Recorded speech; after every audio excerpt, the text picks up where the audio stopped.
ओम शांति। आज 26 अक्टूबर 2023 है। आज की मुरली में बाबा ने हम बच्चों को स्लोगन दिया है कि बाप के साथ साथ सर्व आत्माओं के स्नेही बनना ही सद्भावना है।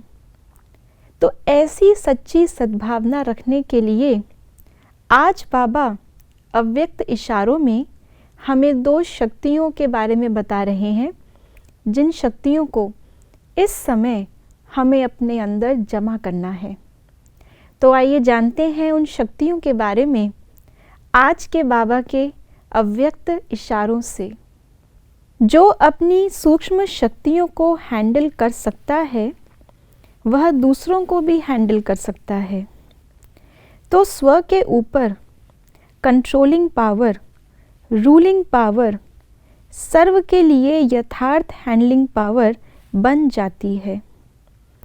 चाहे अज्ञानी आत्माओं की सेवा द्वारा हैंडलिंग करो, चाहे ब्राह्मण परिवार में स्नेह संपन्न, संतुष्टता संपन्न व्यवहार करो, दोनों में सफल हो जाएंगे। आज बाबा ने अज्ञानी आत्माओं की सेवा और उसके साथ साथ ज्ञानी आत्माएं अर्थात ब्राह्मण परिवार में कैसे सभी से हम सदा स्नेह संपन्न और संतुष्टता संपन्न व्यवहार कर सकें, उसका आधार बताया है हम आत्माओं की सूक्ष्म शक्तियों को। आत्मा की सूक्ष्म शक्तियाँ मन, बुद्धि, संस्कार तो हैं ही, लेकिन उसके अंदर भी हमारी जो बुद्धि की विशेष शक्तियाँ हैं, जो अष्ट शक्तियाँ हैं और उनके साथ जुड़ी हुई अन्य शक्तियाँ, ये सभी हमारी सूक्ष्म शक्तियाँ हैं। बुद्धि की शक्तियों का अगर देखा जाए तो कितना विस्तार है। और आज बाबा ने दो शक्तियाँ जो हाईलाइट की हैं वो है कंट्रोलिंग पावर और रूलिंग पावर।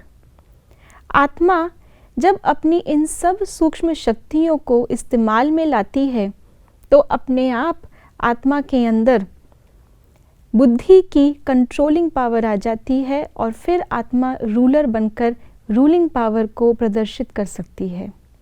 कंट्रोलिंग पावर बाबा किसे कहते हैं?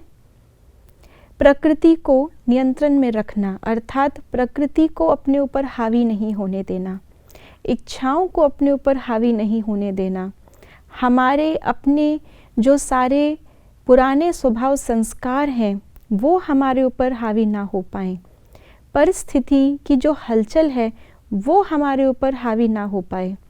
उसके लिए जो हमें मूल धारणा अभ्यास में लानी है वो है मैं आत्मा इस शरीर की मालिक रूलर हूँ। तो जैसे जैसे आत्मा के अंदर ये रूलिंग पावर आती जाती है उतनी हम अपने ऊपर कंट्रोलिंग पावर लगाते जाते हैं। तो मन के ऊपर कंट्रोलिंग पावर लगाने से मन हमारा व्यर्थ की तरफ नहीं जाता।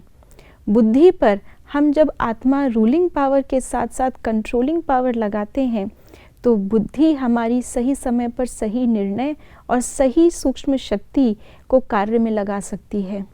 और संस्कारों के ऊपर कंट्रोलिंग पावर, तो आत्मा जब अपने मूल, अपने जो स्वरूप है उसमें स्थित होकर के मालिक बन कर के देखती है तो अपने अनादि संस्कारों को कार्य में लाती है और जो रावण के दिए हुए संस्कार हैं वो प्रयोग में नहीं आते। इससे अपने आप ही सहन शक्ति, समाने की शक्ति हमारी प्रदर्शित होती है, जिससे अज्ञानी आत्माओं को भी इन शक्तियों के आधार पर व्यवहार कैसे किया जाता है वो दिल को टच होता है। और वैसे भी हमारा ब्राह्मण परिवार तो है ही रूहानी परिवार। हम परम धाम में भी साथ में थे, हम सतयुग त्रेता में भी साथ में रहे हैं। तो जब हम आत्मा समझकर अपने उस व्यवहार को लाते हैं तो अन्य आत्माएं भी अपने आत्मिक स्वरूप में सहज टिक पाती हैं और इससे स्नेह और संतुष्टतापूर्ण व्यवहार हमारा बना सकते हैं। ओम शांति।